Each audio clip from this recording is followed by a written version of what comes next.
विचारों को बार बार दोहराने यानी विचारों के संप्रेषण, जिससे इंग्लिश में अफर्मेटिव कहा जाता है, इसके बारे में महाभारत के कृष्ण व अर्जुन के उदाहरण के साथ आपको बताएंगे कि कैसे एक विचार को बार बार दोहराते रहने से वह विचार हमारे जिंदगी पर असर करने लगता है। इसी बात से अनजान कई लोग रोजाना नकारात्मक विचारों को बार बार सोचकर अपने जीवन को नर्क बना रहे हैं। तो सुनिए कैसे बार बार बुरे विचारों को सोचते रहने से हमारे जीवन में भी बुरा होने लगता है। महाभारत में अर्जुन के सारथी भगवान श्री कृष्ण थे, जो उसे युद्ध की पूरी अवधि में यही संदेश देते रहे कि कौरवों की पराजय तो अवश्य होगी। अर्जुन, तुम महावीर हो, तुम कर्ण को मारने में अवश्य सफल रहोगे। तुम्हारे साथ सत्य की शक्ति है, परमात्मा की शक्ति है। इसके विपरीत कर्ण अर्जुन से कहीं अधिक वीर और साहसी होने पर भी दुविधा में पड़ा रहा। उसकी मां कुंती ने युद्ध से पूर्व यह वचन ले लिया था कि वह युद्ध भूमि में अर्जुन के सिवाय और किसी भाई को नहीं मारेगा।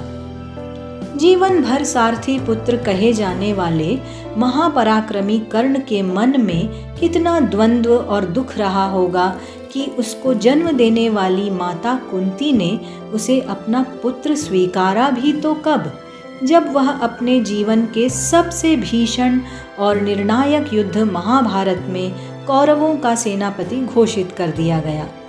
एक ओर अपने भाई और दूसरी ओर जीवन भर कठिनाइयों में साथ देने वाले मित्र का प्रेम, और उसने कर्तव्य पालन के नाते दुर्योधन का साथ देने का ही निर्णय किया। सारथी पुत्र विशेषण से युक्त कर्ण के सेनापति बन जाने के बाद भी कोई प्रतिष्ठित राजा उसका सारथी नहीं बनना चाहता था।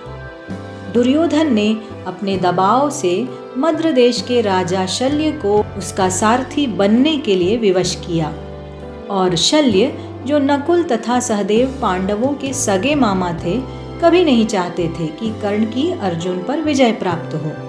इसके लिए उन्होंने एक मनोवैज्ञानिक विधि अपनाई। कर्ण का रथ चलाते हुए भी वह उससे बार बार यह कहते रहे कि तुम अर्जुन से हार जाओगे। इस बात को उन्होंने अनेक प्रकार से इतनी बार कहा कि कर्ण भी कसमसा उठा। इस तरह एक ओर अर्जुन था, जिसके सारथी योगी राज कृष्ण उसमें उत्साह, आत्मविश्वास और विजय के विचार तथा भावनाएं भर रहे थे, तो दूसरी ओर दुविधाग्रस्त कर्ण था, जिसके मन में राजा शल्य हीनता, हताशा तथा हार के विचार भर रहा था। अंत में कर्ण अर्जुन के बाणों से धराशायी हो गया और उसकी हार हो गई। इस कथा में एक मनोवैज्ञानिक सत्य छिपा हुआ है। वह सत्य है विचारों की शक्ति का। हम जिस विचार से सम्मोहित हो जाते हैं, वैसे ही बनते चले जाते हैं। हमारे मनोमस्तिष्क में दूसरों के द्वारा कही गई बातों, दृश्यों, स्मृतियों आदि के द्वारा भांति भांति के विचार उठते रहते हैं। इसलिए मनोचिकित्सक तथा आध्यात्मिक सदैव स्वास्थ्य, सुख तथा सफलता के विचारों को रखने की सलाह देते हैं। इससे यह सिद्ध है कि हमारे मंगलमय विचार का शरीर तथा मन पर शुभ प्रभाव पड़ता है और अशुभ विचार का प्रभाव अशुभ पड़ता है। इस तरह कर्ण और अर्जुन दोनों में विचारों का संप्रेषण किया गया, और जिसको जिस विचार का संप्रेषण दिया गया उसके साथ वैसा ही हुआ।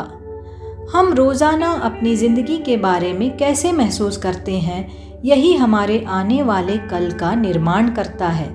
इसलिए हमेशा सकारात्मक रहें, ताकि आपके जीवन में भी आने वाला पल आपको ढेर सारी प्रगति दिलाए।